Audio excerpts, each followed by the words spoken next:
the best defensive player in the state of Arizona. Welcome back to sports, everyone. I'm Chaz Messman. Rocky Stallworth was the leader and anchor for the Yuma Catholic Shamrock defense this past season, and for his stellar senior campaign, the Arizona Cardinals have awarded him as the Defensive Player of the Year for the entire state. I found out when one of our counselors called me during class to tell me. I was pretty stoked. It's a big award. Stallworth might be undersized for your typical linebacker, but that hasn't stopped him from becoming a tackling machine and the hardest hitter around. This season, the fearless linebacker led the state with 201 total tackles, over 20 more than the next leading tackler, and that total was 12th in the entire country. Definitely my mentality. I feel big guys just bank on people being scared to hit them, and once someone hits them, then they don't know what to do or how to respond. The senior is also a wrestler, and Stallworth believes that has helped his game out on the gridiron. It helps a lot. Wrestling is a great sport to fix your mental toughness, and they're same in the way because being undersized, you got to use their momentum with you, and they're different because in football you just got to sometimes just put your helmet down and hit them. Stallworth as well as the the Offensive Player of the Year, Rocky Stallworth, and the Coach of the Year will be recognized on Sunday at the Cardinals game when they face off against the New England Patriots. And speaking of those Patriots, their former head coach Bill Belichick has agreed to be the next head coach at the University of North Carolina. Yes, that Bill Belichick, the six-time Super Bowl champion with the Patriots, is headed to the college ranks to coach the Tar Heels, the same place where his dad coached back in the 1950s.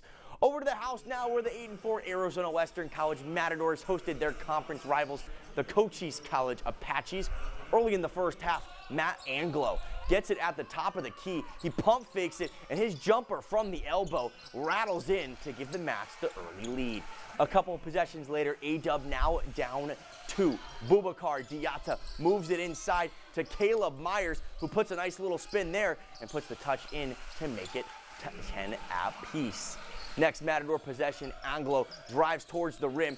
He slings it cross court over to Aaron Barton, who pulls up and gets the jumper to go. A-Dub regains the lead. Shortly after, Barton on defense. Now he picks off that pass, and he's going to dart up the floor, goes to the rim, initiates contact, and lays it off the glass and in. The freshman flexing as we head to a timeout. But the Apaches would storm it right back, and they would take the lead with Mark Clegg Jr. getting a bucket inside the paint. Final seconds of the half, Cam Atkinson lets one go from deep, and that is good to tie things up going into the break. However, the Matadors would fall in this one. It went back and forth the whole way, but Cochise takes it 55-58. Before the men tipped off the 17th-ranked Lady Matadors extended their winning streak to 6 games, taking down number 25, Cochise 70-55. Naomi Zongo Hue led the AWC in scoring with 22. Yuma Wrestling hosting a meet earlier today. How about those little come-out uniforms that they came out in? Gila Ridge and San Pasqual among the other programs who came out. Starting with the girls, Gila Ridge's Deborah Ramirez getting the pin here over San Pasqual. More Hawk action. Sienna Kelly with a nice drive to secure the pin over Paradise Honors. Here we go, looking at that one right now. The Hawks would beat Yuma at 42-12 and San Pasqual at 30-18. One good moment from the Lady Crims, though, is Nayala Escobar hanging in there against Gila Ridge. She'd be the lone criminal to get a pin over the Hawks. Yuma boys facing Lee Williams here. Coming up right now, there we go.